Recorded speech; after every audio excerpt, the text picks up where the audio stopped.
2024 के चुनाव पर उत्तर प्रदेश ने अमिट छाप छोड़ दी है।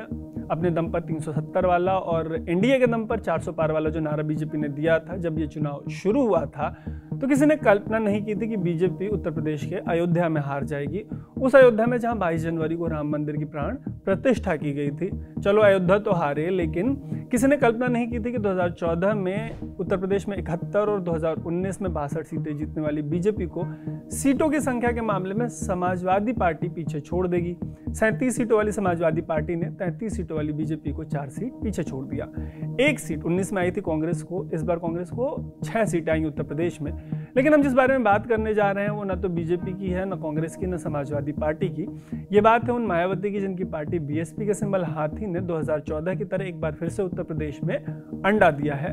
आपको लग रहा होगा कि जिस पार्टी को 0 सीटें मिली हैं उसकी बात हम क्यों कर रहे हैं, लेकिन मायावती की बात इसलिए जरूरी है क्योंकि उनकी समाजवादी पार्टी के संस्थापक कांशीराम जी बहुजन समाज पार्टी को एक मूवमेंट बुलाते थे। 2012 से शुरू हुए इस मूवमेंट का पतन कहां जाकर रुकेगा ये किसी को दिखाई नहीं देता। देखिए, ऐसा नहीं है कि मायावती की पार्टी इस चुनाव से गोल थी।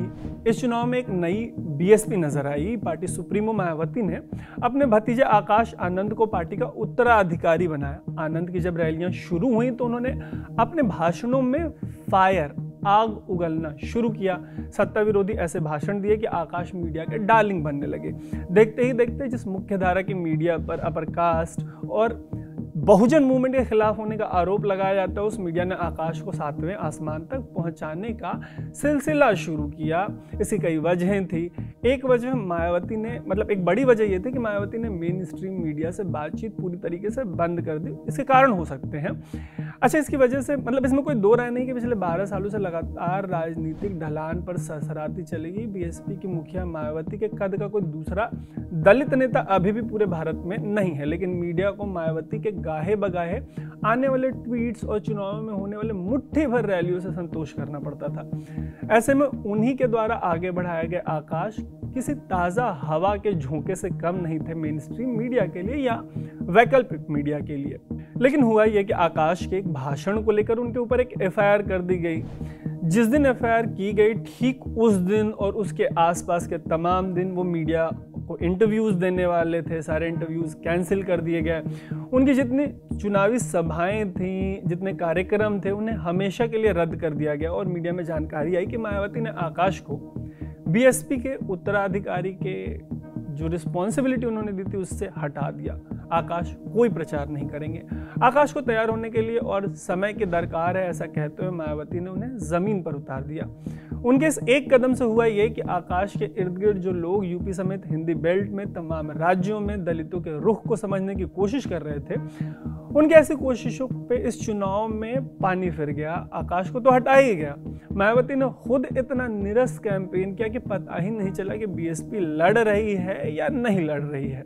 यही हाल 2022 के यूपी विधानसभा चुनाव में था। मायावती के वोटर्स हों या मीडिया हो, तमाम लोग ढूंढते रह गए, पता करते रह गए कि मायावती और उनकी पार्टी तब के मुख्यमंत्री को चुनने वाले इस चुनाव में कब मैदान में आएंगे। चुनाव बीतता चला गया, लेकिन मायावती ने खुद इतना निरस कैंपेन किया कि पता नहीं चला तब भी कि बीएसपी लड़ रही है या नहीं। आलम यह हुआ कि 403 विधानसभा सीटों वाले उत्तर प्रदेश में मायावती की पार्टी को 1 सीट मिली। यह हाल उस नेता की पार्टी को हुआ जिसने 2007 से 2012 तक इस राज्य में अपने पूर्ण बहुमत वाली सरकार चलाई है मुख्यमंत्री रहते हुए। हार के कारणों में मायावती को तब सबसे बड़ा कारण यह नजर आया कि मायावती को मुसलमानों ने वोट नहीं दिया। इस चुनाव यानी 2024 के चुनाव में भी हाथी के अंडा देने के बाद मायावती ने ठीकरा मुसलमानों पे फोड़ा है और कहा है कि वो अब सोच समझकर मुसलमानों को टिकट देंगी।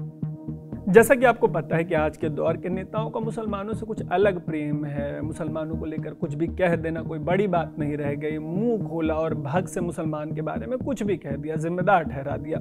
लेकिन क्या मायावती बता पाएंगे कि जिस अयोध्या में समाजवादी पार्टी के दलित कैंडिडेट ने बीजेपी के सिटिंग एमपी को हरा दिया, वहां मायावती की पार्टी एग्जैक्ट रिजल्ट्स क्यों नहीं ला पाई? अयोध्या में तो मुसलमानों के वोट की दरकार नहीं थी, 80% हिंदू हैं। तो जो चमत्कार अखिलेश ने कर दिखाया, अगर इसको राजनीतिक चमत्कार बोलें तो वो बहन जी से करते क्यों नहीं बना? थोड़ी देर के लिए अयोध्या से निकलकर पूरे देश में चलते हैं। कांग्रेस और बीजेपी जैसी नेशनल पार्टियों के स्केल पर बीएसपी ने देश भर में वैसे 543 लोकसभा सीटें हैं, इनमें से 400 से ज्यादा पर बीएसपी ने चुनाव लड़े। यूपी में 70 सीटों पर चुनाव लड़ा। कैन यू इमेजिन, 400 से ऊपर सीटों पर लड़ने के बावजूद हाथी ने अंडा दिया। वैसे पहली बार नहीं हुआ, जैसा कि मैंने बताया कि बसपा के हाथी ने 2014 में भी अंडा दिया था। शायद 2014 से सबक लेते हुए मायावती ने 2019 में अखिलेश की समाजवादी पार्टी के साथ चुनाव लड़ने का फैसला किया। इस चुनाव में 80 लोकसभा सीटों वाले उत्तर प्रदेश में बीएसपी को 10 सीटें मिली। कहते हैं कि इस गठबंधन का समाजवादी पार्टी को नुकसान हुआ और उन्हें मात्र 5 सीटें मिली उत्तर प्रदेश में। तब फिर भी मायावती ने 2022 के विधानसभा और 2024 के लोकसभा में अकेले लड़ने का फैसला किया। 2022 में 1 सीट मिली उनको विधानसभा की और 2024 में डक यानी 0 सीटें, बिल्कुल 0। इस तरीके के रिजल्ट के बाद वैसे तो कई सवाल हैं, लेकिन उन सवालों से पहले कुछ आंकड़े कुछ इस तरीके के कि इंडिया गठबंधन ने, कांग्रेस और समाजवादी पार्टी ने एक तरीके से बीजेपी के स्टेट में कन्वर्ट हो गए। उत्तर प्रदेश में बिना मायावती के बीजेपी को 33 सीटों पर समेट दिया। यहाँ आपका एक सवाल हो सकता है कि अगर मायावती साथ होती तो क्या होता। इसका जवाब है कि अगर बहन जी साथ होती तो बीजेपी कम से कम 16 सीटें और हारती। ऐसा कहने के पीछे की वजह यह है कि ऐसे 16 सीटों पर राज्य में बीजेपी और इंडिया गुट के कैंडिडेट्स के बीच हार जीत का जो अंतर है, उससे ज्यादा वोट्स बीएसपी के कैंडिडेट्स को गए हैं। पूरे चुनाव में ये बात होती रही कि बीएसपी वोट कटवा है, वो इंडिया अलायंस के वोट खाएगी। इन आंकड़ों के बाद आप बताइएगा कमेंट बॉक्स में कि क्या बीएसपी ने वोट काटे हैं इंडिया अलायंस के, क्योंकि इन वोटों से न तो बीएसपी को कुछ मिला, न बीजेपी को, न इंडिया गुट को, तो इसको किस तरीके से देखा जाएगा। और शायद इसी का नतीजा है कि मायावती की पार्टी पूरे देश में 2.04% वोट्स पर सिमट कर रह गई।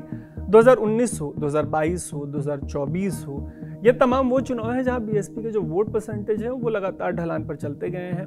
हर बात का ठिकाना मुसलमानों पर फोड़ने का जो रिवाज है उसको थोड़ी देर के लिए किनारे करके बहन जी और उनके समर्थकों को अपने आप से पूछने की जरूरत है कि जिस नगीना की सीट से मायावती को अपने बुआ बताने वाले चंद्रशेखर जैसे कैंडिडेट लड़े और 1.5 लाख वोटों से जीत गए, वहां पे मायावती का जो कैंडिडेट था वो चौथे नंबर पर क्यों रह गया।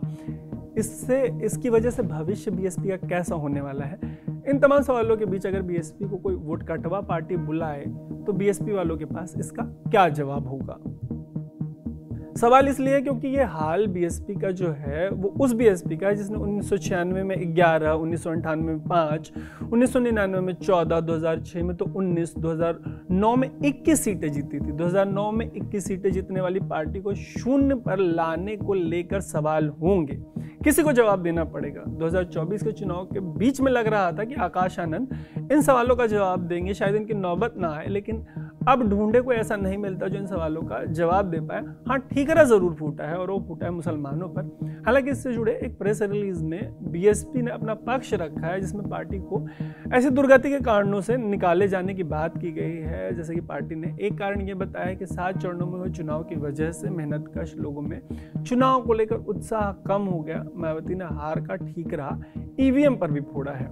उन्होंने ऐसे नतीजों का लोकतंत्र पे, संविधान पे, देश हित पे क्या असर पड़ेगा जैसी बातें कही हैं। यही वो तमाम मुद्दे हैं जो इंडिया गुट वाले लगातार उठा रहे हैं। और बहन जी को उनके गुट का हिस्सा बनाने की उन्होंने पूरी कोशिश की, लेकिन उन्होंने इससे इनकार कर दिया।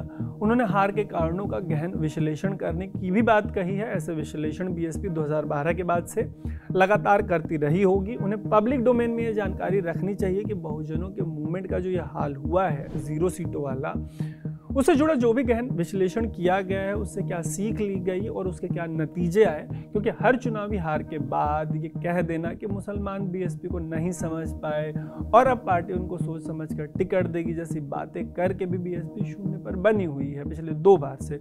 और अगर पार्टी को अपने शब्दों में उसे हो रहे इतने भयंकर नुकसान के लिए सिर्फ मुसलमान जिम्मेदार नजर आ रहे हैं, तो पार्टी के टॉप लीडरशिप की कितनी जिम्मेदारी बनती है, इस सवाल का कोई जवाब दे दे। इन्हीं शब्दों के साथ इस स्टोरी को यहाँ पे समाप्त करते हैं। इस पूरे मामले पर आप भी अपनी राय कमेंट बॉक्स में जरूर बताइएगा। देखते रहिएगा स्विच। मेरा नाम है तरुण।